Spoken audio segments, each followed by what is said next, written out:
अस्सलाम वालेकुम। आज हम एक्सपोनेंट और लॉगरिथम के बारे में पढ़ेंगे। सबसे पहले तो हम ये देखते हैं कि किसी भी नंबर का एक्सपोनेंट कैसे फाइंड आउट किया जाता है। लेट्स सपोज हमारे पास एक नंबर दिया गया है 256। तो हम सबसे पहले 256 का एलसीएम फाइंड आउट करते हैं ताकि हमें ये मालूम हो कि किस नंबर को कितने टाइम्स हम मल्टीप्लाई करें तो उसका आंसर जो है वो 256 आएगा। चूँकि 256 में जो 6 है लास्ट डिजिट वो है इवन नंबर, तो हम इवन नंबर के साथ इसको मल्टीप्लाई करेंगे। 2 1s are 2, 2 2s are 4 and 16 हो जाता है। 2 8 are 16। अब 128 को 2 पे डिवाइड करते हैं, 64 आ गया। एंड 64 को 32, 2 8 are 16, 2 4s are 8, 2 2s are 4।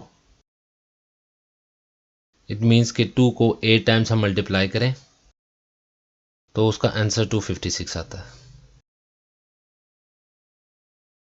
अब हम दूसरे इवन नंबर के साथ इसको मल्टीप्लाई करते हैं, उसमें चेक करते हैं कि इसका क्या आंसर आएगा। 4 के साथ अगर हम करते हैं तो 4 6 are 24 and 4 4s are 16 and 64 4 16 are 64, 4 4s are 16, 4 1s are 4। It means कि 4 को 4 टाइम्स मल्टीप्लाई करें तो हमारे पास 256 आंसर आ जाएगा। तो फर्स्ट रिजल्ट के अंदर अगर हम देखते हैं तो 2 हमारे पास बेस है और 8 एक्सपोनेंट है, एंड सेकंड में 4 बेस है एंड 4 एक्सपोनेंट है। अगर हम इसको लॉगरिथम फॉर्म में लिखें तो उसको ऐसे लिखेंगे। चूंकि 2 बेस में है तो वो लॉग की भी बेस में आएगा। 256 रिजल्ट आ गया उसका इज इक्वल टू 8। इसको लॉगरिथमिक फॉर्म में ऐसे पढ़ेंगे, 8 is the log of 256 to the base 2। इसमें गिवन नंबर हमारे पास 256 है, डिजायर जो पावर है या नंबर है वो हमारे पास 8 है। तो 2 को हम 8 टाइम्स मल्टीप्लाई करें तो हमारे पास जो गिवन नंबर है 256 वो आएगा।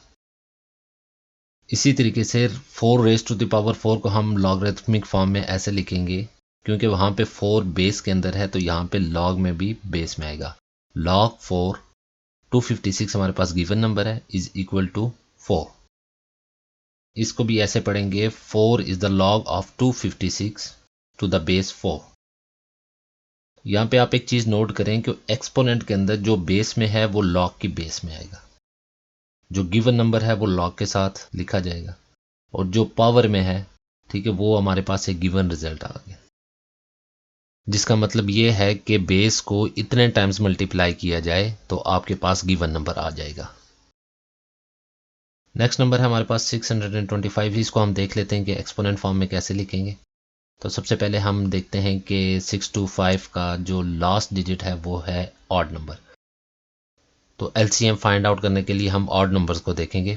तो 3 के साथ तो कंप्लीट डिवीजन नहीं हो रही, तो 5 के साथ करते हैं। तो 5 1s are 5, 5 2s are 10 and 5 5s are 25। तो 5 25s are 1 to 5, 5 5s are 25 and 5 1s are 5। It means के 5 को 4 टाइम्स आप मल्टीप्लाई करें तो आपके पास जो गिवन नंबर है वो आ जाएगा 625। इसको अगर हम लॉगरिथमिक फॉर्म में लिखें, एक्सपोनेंशियल फॉर्म में 5 बेस में है और 4 पावर में है, तो यहाँ पे भी 5 लॉग की बेस में आ जाएगा। 6 to 5 is equal to 4। It means 625 का अगर हम लॉग फाइंड आउट करते हैं विद द बेस 5 तो हमारे पास आंसर 4 आता है। इसको हम ऐसे पढ़ेंगे, 4 is the log of 625 to the base 5। अब हम देखते हैं कि कुछ सिचुएशंस हमारे पास ऐसे आ जाती हैं कि जहाँ पे लॉग की बेस है वो फ्रैक्शन में आ जाती है, ठीक है। तो उसमें हम किसी भी गिवन नंबर का लॉग कैसे फाइंड आउट करेंगे, हमें कैसे पता चलेगा जी कि वो जो बेस है उसकी कितनी पावर होनी चाहिए तो हमें गिवन रिजल्ट मिलेगा।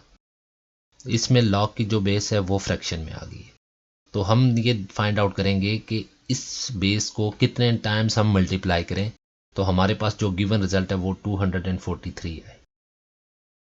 चूँकि हमें नंबर फाइंड आउट करना है तो हम सबसे पहले लेट कर लेंगे कि ये वाली जो इक्वेशन है ये एक अननोन नंबर के इक्वल है, उसको हम x का नाम दे देते हैं। तो ये हमारे पास एक लॉगरिथमिक फॉर्म आ गई। इसको हम एक्सपोनेंशियल फॉर्म के अंदर कन्वर्ट करते हैं। लॉगरिथमिक फॉर्म में जो बेस है वो एक्सपोनेंशियल फॉर्म में भी बेस ही होगी। एक्स पावर में आ गया और 243 हमारे पास गिवन नंबर है। 3 raise to the power 1/3 again raise to the power x is equal to 243। कोई भी नंबर हो उसकी अगर पावर की पावर हो तो वो आपस में मल्टीप्लाई हो जाते हैं। तो 3 raise to the power x/3 is equal to 243। चूंकि दोनों इक्वेशन आपस में इक्वल हैं तो हमने जो 243 है उसमें भी हम बेस 3 लेके आएंगे। तो इसका हम एलसीएम फाइंड आउट कर लेते हैं। 3 8 as 24, 3 1s are 3, 3 2s are 6, 3 7 as 21, and 3 9s are 27, 3 3s are 9, 3 1s are 3। It means 3 को 5 टाइम्स अगर हम मल्टीप्लाई करें तो हमारे पास जो गिवन नंबर है 243 आ जाएगा। तो 243 को हम लिख देते हैं 3 रेज टू द पावर 5। अब चूंकि दोनों इक्वेशन आपस में इक्वल हैं और इनकी बेस भी सेम है, जब इक्वेशन में दोनों टर्म्स आपस में इक्वल हैं और उनकी बेस भी आपस में इक्वल है तो इट मीन्स कि उनकी जो पावर है वो भी आपस में इक्वल ही होगी। तो इसको हम लिख सकते हैं x/3 is equal to 5। x की वैल्यू हमारे पास 15 आ गई। यानी 243 का जो लॉग है with the base 3 cube root is 15। यानी 3 क्यूब रूट को हम 15 टाइम्स मल्टीप्लाई करें तो हमारे पास गिवन नंबर 243 आ जाएगा। अगर x की वैल्यू हम इक्वेशन के अंदर पुट करके देखते हैं तो यहाँ पे हमारे पास जो वैल्यू आती है वो 3 raise to the power 5 is equal to 243 जो कि जस्टिफाई करती है। एक और एग्जांपल हम देख लेते हैं। 3125 लॉग बेस स्क्वायर रूट 5। तो इसमें हमने ये फाइंड आउट करना है कि स्क्वायर रूट 5 को कितने टाइम्स मल्टीप्लाई किया जाए तो हमारे पास जो गिवन नंबर है 3125 वो आ जाए। तो सबसे पहले हम इस टर्म को एक अननोन नंबर x के इक्वल कर देते हैं। यानी स्क्वायर रूट 5 को x टाइम अगर हम मल्टीप्लाई करें तो हमारे पास जो गिवन नंबर है वो 3125 आएगा। तो इसको एक्सपोनेंशियल फॉर्म में ऐसे लिखेंगे square root 5 raise to the power x is equal to 3125। Square root 5 को हम 5 रेज टू द पावर 1/2 लिखेंगे। Again raise to the power x is equal to 3125। Power की पावर आपस में मल्टीप्लाई हो जाती हैं तो 5 raise to the power x/2 is equal to, चूंकि बेस 5 है तो हम दूसरी टर्म की भी बेस को 5 रखेंगे ताकि हमारे पास x की वैल्यू फाइंड आउट हो सके। तो 3125 का हम एलसीएम फाइंड आउट करते हैं। 5 के साथ मल्टीप्लाई करेंगे।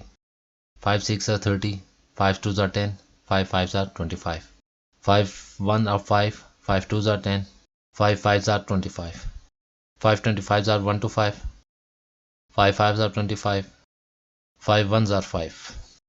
इट मीन्स 5 को 5 टाइम्स मल्टीप्लाई करें तो हमारे पास गिवन नंबर आ जाएगा।